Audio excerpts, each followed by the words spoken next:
Book nibbles. Big ideas, small bites. When Rhonda Byrne introduces what she calls the secret, she frames it almost as though humanity has stumbled upon a timeless treasure, a code for unlocking abundance, joy, and success. She explains that for centuries, great thinkers, inventors, leaders, and visionaries have known of it, applying it quietly in their lives, while the majority of people have remained unaware. This hidden principle, according to her, is the law of attraction, the idea that thoughts are magnetic and that what we dwell on with feeling, belief, and intensity, we ultimately draw into our experience. It is both simple and radical. Instead of being at the mercy of external events, Byrne suggests that each individual is a kind of broadcasting tower, sending out frequencies through their mental focus and receiving corresponding experiences back. She shares how the discovery came to her at a personal low point. Facing difficulties, she began looking into ancient teachings, modern science, and spiritual traditions. Everywhere she turned, she claimed to find echoes of this single law. The more she tested it, the more convinced she became. From there, she gathered voices of authors, philosophers, scientists, and teachers who also testified to the power of this principle. The book is, in many ways, a collage of their insights, threaded together by her own enthusiastic narrative. The heart of the secret is deceptively simple. Your thoughts create your reality. To illustrate, Byrne uses countless examples. If someone wakes up and immediately thinks, "This will be a terrible day," then stubs a toe, spills coffee, and gets stuck in traffic, they are not merely unlucky. Their focus on negativity has acted like a magnet, attracting a chain of frustrating experiences. Conversely, the person who wakes up and expects joy, who consciously thinks about good fortune, is more likely to notice small blessings, seize opportunities, and feel energized. In this sense, life bends to expectation. She stresses that this law is always working, whether or not we are aware of it. Just as gravity pulls objects downward regardless of belief, the law of attraction responds to thoughts whether or not one consciously employs it. The difference lies in awareness. Once a person understands, they can begin to direct the law instead of drifting through life on autopilot. This empowerment forms the central promise. You are not a victim of circumstance, but a creator of your own experience. One of the first practical techniques Byrne describes is the deliberate shift of focus toward what one wants, rather than what one fears or dislikes. She notes how often people think in terms of avoidance. I don't want debt. I don't want to be late. I don't want to be lonely. Yet the mind does not filter out the don't. Whatever the thought object is, debt, lateness, loneliness, that is the frequency being broadcast. To change results, one must reverse the framing. I want financial abundance. I arrive on time with ease. I attract loving relationships. By holding the positive version in mind, the law of attraction begins to orchestrate circumstances in that direction. To make this practical, she suggests using visualization and imagination. Picture the desired outcome vividly, as if it already exists. Someone longing for a new home should imagine walking through the front door, smelling the fresh paint, feeling the doorknob, arranging furniture. A person seeking a relationship might imagine the warmth of companionship, laughter at the dinner table, supportive conversations. By saturating the mind with these images and, more importantly, the feelings that accompany them, one sends out a powerful signal to the universe. She recounts testimonies from people who used vision boards, collages of images representing goals. One man placed a picture of a house on his board, only to realize years later, after moving into a new home, that it was the exact house he had once clipped from a magazine. Another person focused daily on checks arriving in the mail, and soon unexpected financial windfalls began showing up. Whether or not these stories persuade everyone, Byrne presents them with fervor as proof that imagination and belief carry real creative force.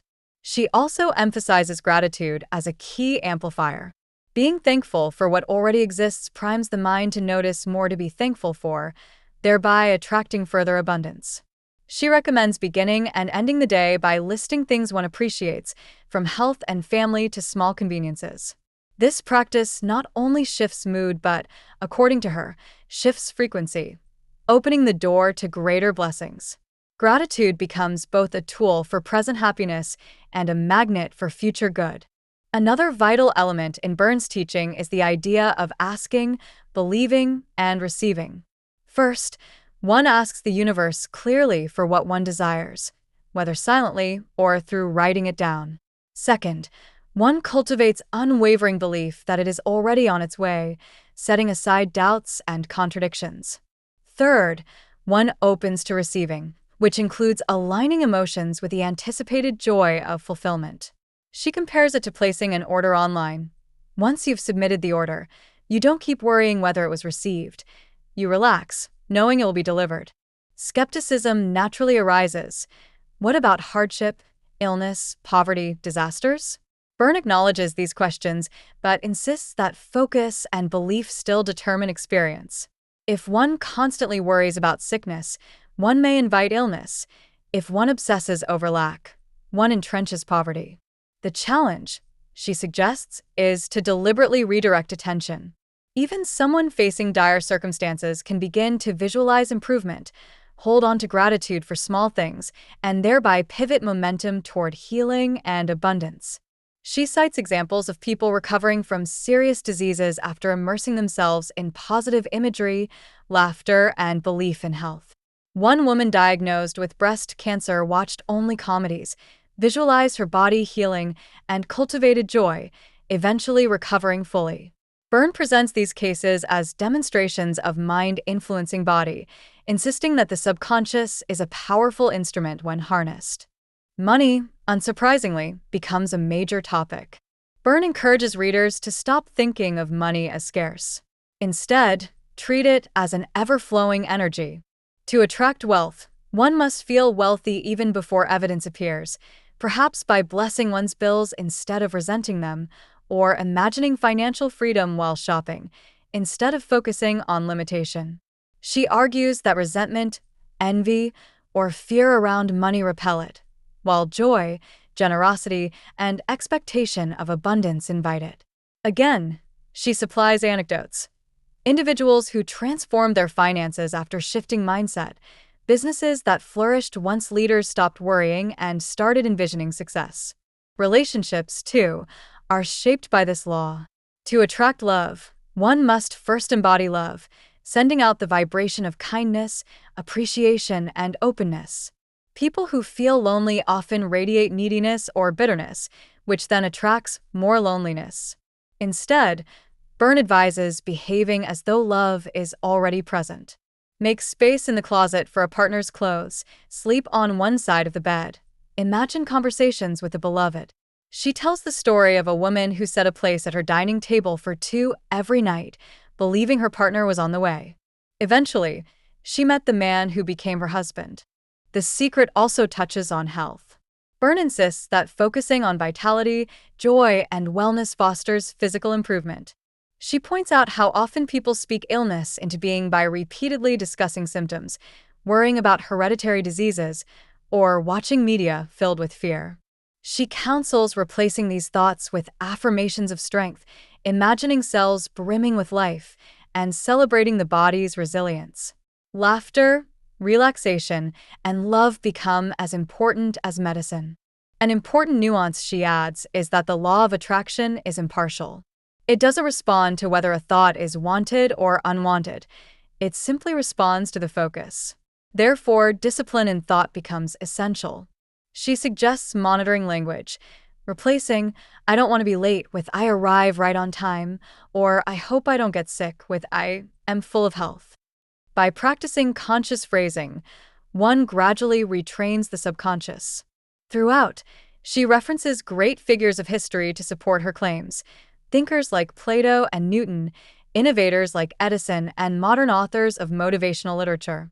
She suggests that these successful individuals understood the power of imagination and focus, even if they used different language. By placing the secret in a lineage of wisdom traditions, Byrne frames it as both ancient and universal. Critics might argue that such teachings ignore systemic issues or external factors. Byrne acknowledges that circumstances exist, but insists that thoughts remain the ultimate determinant. Even when external events cannot be controlled, one can always choose a response, thereby shifting the trajectory of future outcomes. In this sense, she views the law of attraction not as denial of reality, but as a method of reshaping it from the inside out. To help readers apply The Secret, she sprinkles practical exercises, creating vision boards, writing affirmations, keeping gratitude journals, practicing daily visualizations, monitoring emotional states as indicators of alignment. She notes that emotions function like a compass. Joy, excitement, and peace signal that one is aligned with desired outcomes, while fear or frustration signal misalignment. By shifting thoughts until emotions lift, one steers back toward a positive frequency. She also explores the idea of acting as if. If one desires success in a career, act confidently as though success is already unfolding. Dress the part, think the part, speak the part. The outer performance begins to align with inner belief, and soon the environment responds. This principle resembles psychological strategies used in confidence building, but Byrne frames it as metaphysical law. In extending The Secret beyond personal goals, Byrne suggests it applies to world events. Wars, poverty, and disasters, she claims, are perpetuated when masses of people collectively focus on them. If humanity shifted attention toward peace and abundance, reality itself would change. She imagines a world where media celebrated solutions rather than problems, where people contributed to global healing by envisioning harmony rather than consuming endless cycles of negativity. There is also a spiritual dimension. Byrne asserts that the universe is abundant, loving, and responsive, almost like a genie that says, "Your wish is my command." Some contributors in the book describe this presence as God, others as energy, but all agree on the benevolence of the source. The law of attraction becomes, in this view, not just a technique for material success, but a path to aligning with universal love. She cautions against self-sabotage through doubt. Many people, she says, give up too soon, planting seeds of intention but then digging them up with worry. To succeed, one must persist in belief even when evidence has not yet appeared. This is where faith, imagination, and patience come together. Just as a seed takes time to sprout, desires often require time to manifest. The gardener doesn't doubt the seed simply because it hasn't broken through the soil. Likewise, one must continue to water desires with gratitude and expectation. Stories throughout the book reinforce the message. A man who visualized checks arriving instead of bills began receiving unexpected income. A woman who shifted from focusing on loneliness to imagining partnerships soon found love. A family that visualized improved finances discovered new opportunities. Byrne uses these accounts to demonstrate the law in action, hoping readers will be inspired to test it in their own lives. Ultimately, The Secret is less about intellectual persuasion than about encouragement. Byrne's prose is filled with enthusiasm, urging readers to believe they are more powerful than they realize. She invites people to see themselves as co-creators with the universe, capable of shaping destiny through focus and feeling. While skeptics may question the literal mechanics, many readers have found value in the optimism, the practices of gratitude, and the empowerment that comes from believing life can be improved through mental shifts. What makes the book compelling is not only the promise of wealth or health, but the larger message of hope. Byrne insists that joy is our natural state, that life is meant to be abundant and fulfilling, and that by mastering thoughts, we can return to that natural flow. She portrays the law of attraction as a bridge between dreams and reality, one available to anyone regardless of background.